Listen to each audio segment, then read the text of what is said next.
Olá, começa agora o programa Conexão Legislativa. Hoje eu recebo Diva Zito, que é presidente da Comissão Especial da Verdade sobre a Escravidão Negra no Brasil, da OAB São Paulo. Hoje nós vamos falar sobre os reflexos da escravidão no século XXI. Doutora, seja bem-vinda. Olá, Priscila. Muito obrigada por você abrir esse espaço para que possamos tratar desse assunto de tão grande relevância para a nossa É verdade. sociedade. É verdade, doutora. Eu queria que a senhora começasse até contando para a gente um pouco, né, o que é a escravidão e também por que o nome da comissão é sobre a verdade da escravidão negra no Brasil. A escravidão é um crime de lesa humanidade.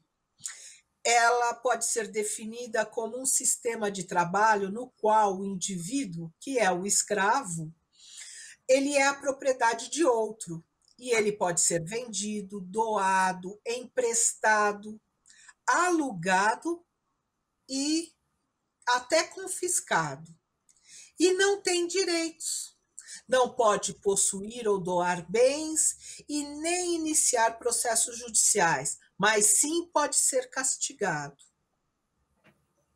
E com relação à sua pergunta sobre o nome da comissão, que é da verdade sobre a escravidão negra no Brasil, eu pergunto a você, eu vou lhe devolver a pergunta de uma Uhum. forma.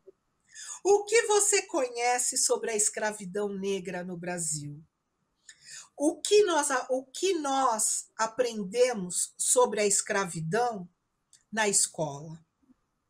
Nós Uhum. aprendemos que os negros escravizados viviam em um continente remoto e correndo atrás de animais selvagens, e por questões de guerras entre tribos, eles eram capturados pelos seus iguais e vendidos aos europeus e vinham de forma forçosa para o outro continente, para servir através dos trabalhos forçados e sendo vítimas de castigos corporais também.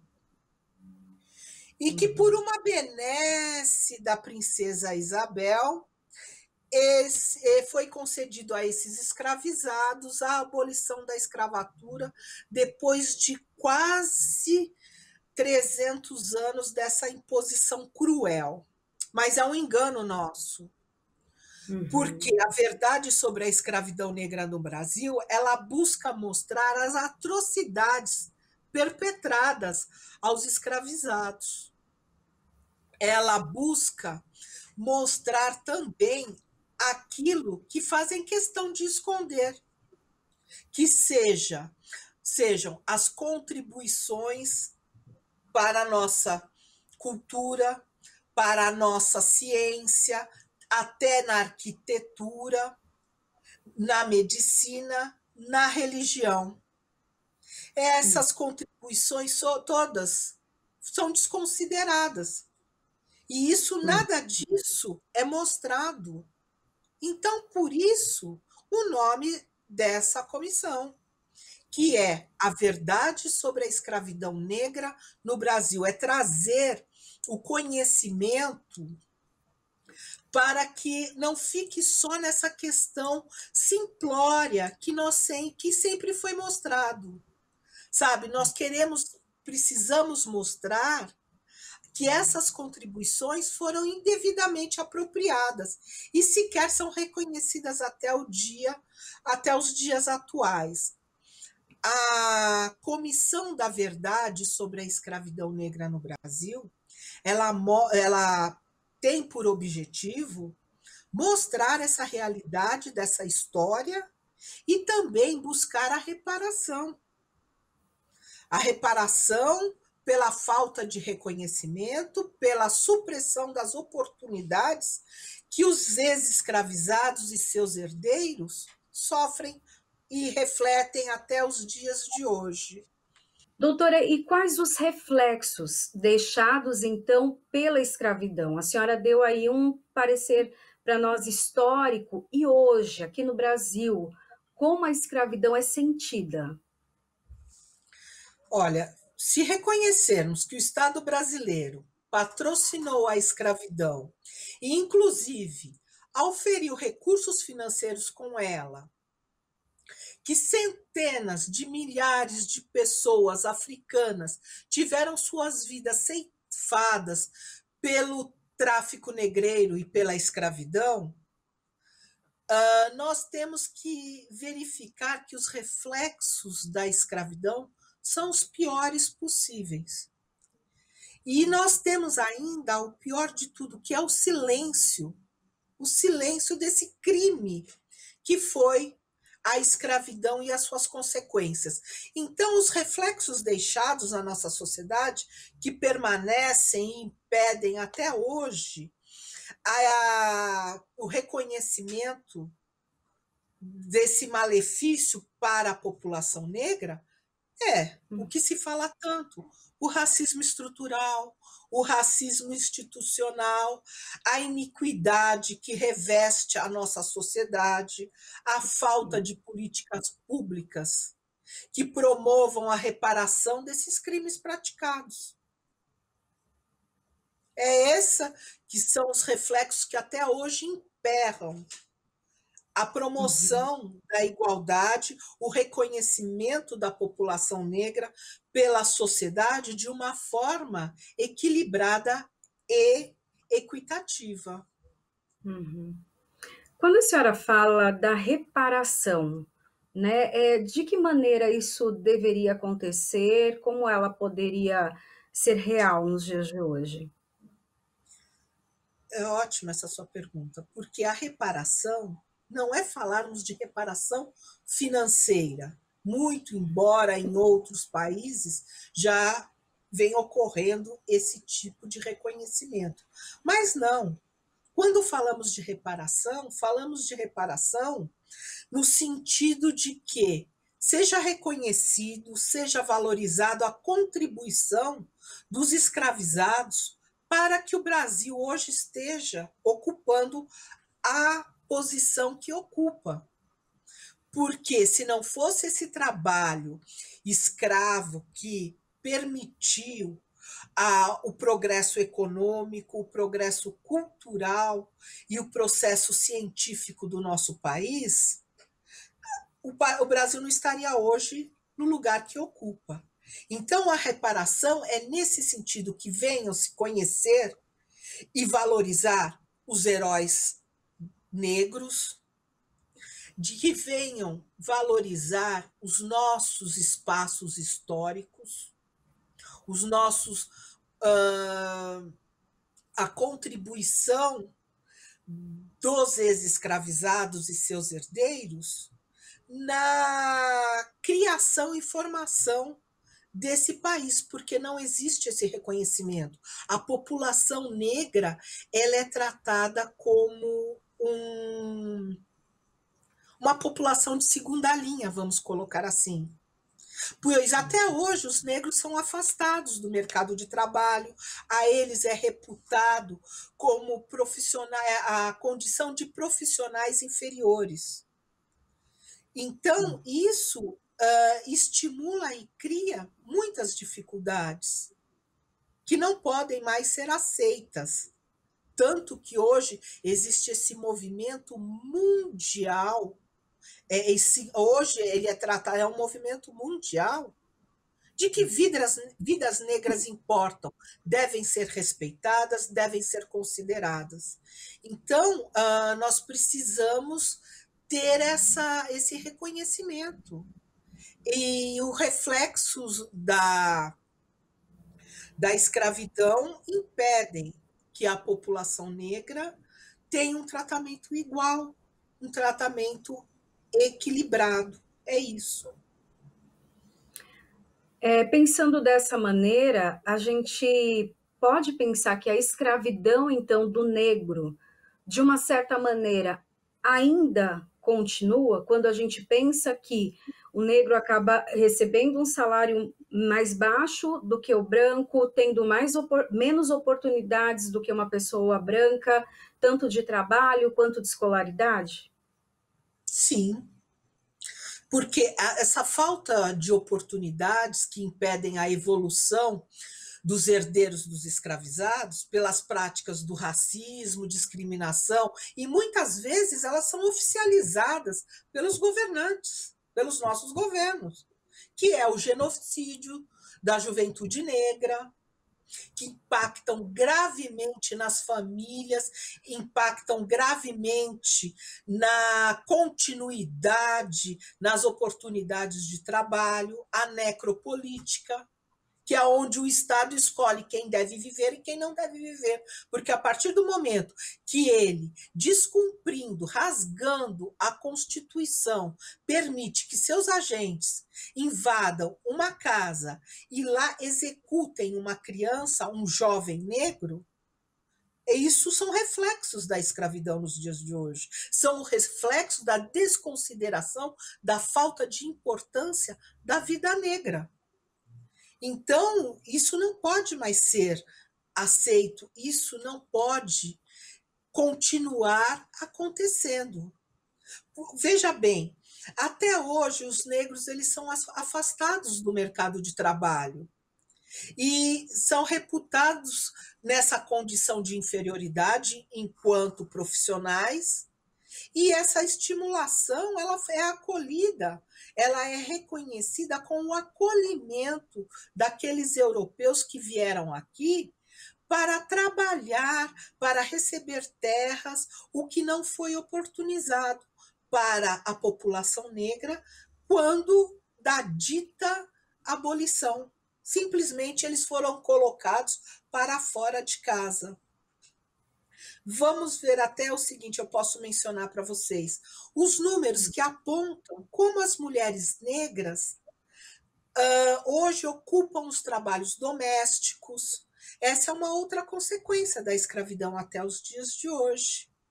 Porque muitos ainda não enxergam uma mulher negra numa condição de chefia, numa condição de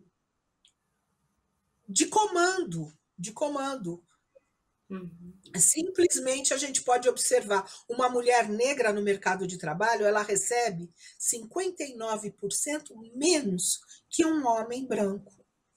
Então, ela é a maior vítima da violência doméstica, é a maior vítima nos crimes de feminicídio. Tudo isso impacta na vida da população negra por conta da escravidão. São os reflexos trazidos até hoje. A gente vê que tem nas comunidades, né, uma grande parcela de pessoas negras. Isso também é um reflexo, quanto mais afastado, isso acabou gerando esse afastamento também à sociedade de uma certa maneira? Certamente, porque o que ocorre? Quando da busca do convencimento de trazer esses europeus para que terem vantagens para virem habitar esse nosso continente, essa nossa terra, porque para cá vieram aquelas pessoas que não eram queridas nos seus lugares de origem. E por isso foram trazidas para cá e recebidas de braços abertos. Enquanto aos negros que trabalharam de forma forçosa, sem qualquer remuneração, a eles nada foi cedido, a eles nada foi dado. E diante da ocupação, eles foram levados, obrigados a irem ocupando os lugares mais distantes, os lugares mais remotos, aonde não deveriam ser mostrados, aonde não poderiam aparecer. Isso é inaceitável. Até hoje, a gente vê esses reflexos diante dessa situação que hoje nós estamos vivenciando, dessa pandemia. O que ocorre? A população da periferia, que é composta, na sua maioria, da população negra, ela não recebe alimentação, as condições para se alimentar, elas não têm acesso à saúde. As crianças que lá residem não estão tendo acesso à escola, porque dificilmente nesses espaços mais remotos as pessoas têm uma boa internet, elas têm muitos até nem possuem a condição de ter um computador em casa, ou no mínimo um celular, pois dizem que hoje a maior parte da população possui um celular, mas nem todos ainda têm isso. Então, isso dificulta, está impactando até na vida das crianças, dos jovens que não estão podendo ter acesso, estão desistindo de concorrer ao Enem, porque não têm condições de estudar de uma forma que garanta a eles a possibilidade de ter um conhecimento legítimo e que permita que cursem o ensino superior. Tudo isso são reflexos, sim, da escravização da população negra. Uhum.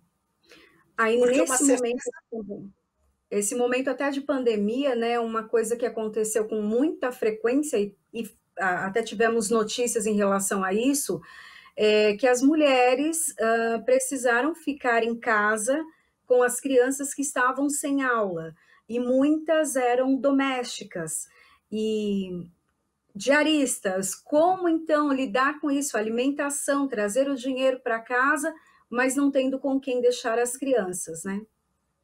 Exatamente. E o pior disso tudo foram aquelas que foram abandonadas pelos seus patrões, foram colocadas afastadas das casas, da sua prestação laboral, porque não queriam essas mulheres ali, porque elas poderiam trazer esse vírus para dentro dessas casas, e simplesmente a elas foi dito que, nesse momento, nós temos que obedecer uma determinação do Estado, você vai se manter afastada na sua casa, e quando tudo isso passar, você retoma. Só que sem receber os seus direitos, sem receberem os seus haveres pelo trabalho dispensado, e o pior de tudo, o que foi imposto a elas, esse auxílio emergencial que para muitas até hoje não chegou. E foram obrigadas a ficar naquelas filas imensas, correndo risco de contaminação. É isso que foi colocado, que foi imposto para essas mulheres da população negra, essa grande parcela da população negra. Uhum. É isso que foi colocado. Eu queria que a senhora falasse um pouco para a gente também do trabalho que a Comissão Especial da Verdade sobre a Escravidão Negra no Brasil, da OAB São Paulo, realiza. Quais as frentes de atuação, de que maneira, então, ela combate o racismo e empodera também os negros? A nossa comissão, ela tem o objetivo, tem como objetivos, não o objetivo, tem como objetivos os resgates históricos do período da escravização do negro. Ela busca também a responsabilização dos autores dessa escravização. E também ela busca a demonstração da necessidade da implantação de ações afirmativas para uma efetiva reparação direcionada à população negra. E a nossa comissão atual, que desde novembro nós estamos atuando, a gente vem buscando promover a interlocução entre a sociedade civil e os órgãos oficiais responsáveis pela observação de leis e também responsáveis pela eliminação de ações para a eliminação do racismo que impacta tanto na vida da população negra. E nós estamos buscando desenvolver alguns eixos temáticos que foram definidos desde a criação da comissão em 2015, que ela atua aqui em São Paulo, que é a gente entender o núcleo social básico, que é a família, o papel que ele desenvolve na sociedade. Nós buscamos também saber elaborar e tratar de questões de gênero, especialmente das ocupações e do papel da mulher negra na sociedade. Estamos buscando a identificação de instituições mantenedoras e depositárias de documentos, de teses, livros, enfim, de documentos que tratem sobre a escravização no Brasil e também da religiosidade, que é muito importante, porque até isso foi tirado e criou-se questões que impedissem o negro de fazer uso das suas questões religiosas, dos seus temas religiosos, exercer o seu direito da sua religião. Até isso foi. Nós também estamos interagindo com as comissões de outros estados para a identificação de personalidades e de monumentos históricos que tratem da cultura e da informação da participação dos escravizados negros, da importância deles. Nós também buscamos firmar relacionamento com os órgãos oficiais, objetivando promover algumas ações conjuntas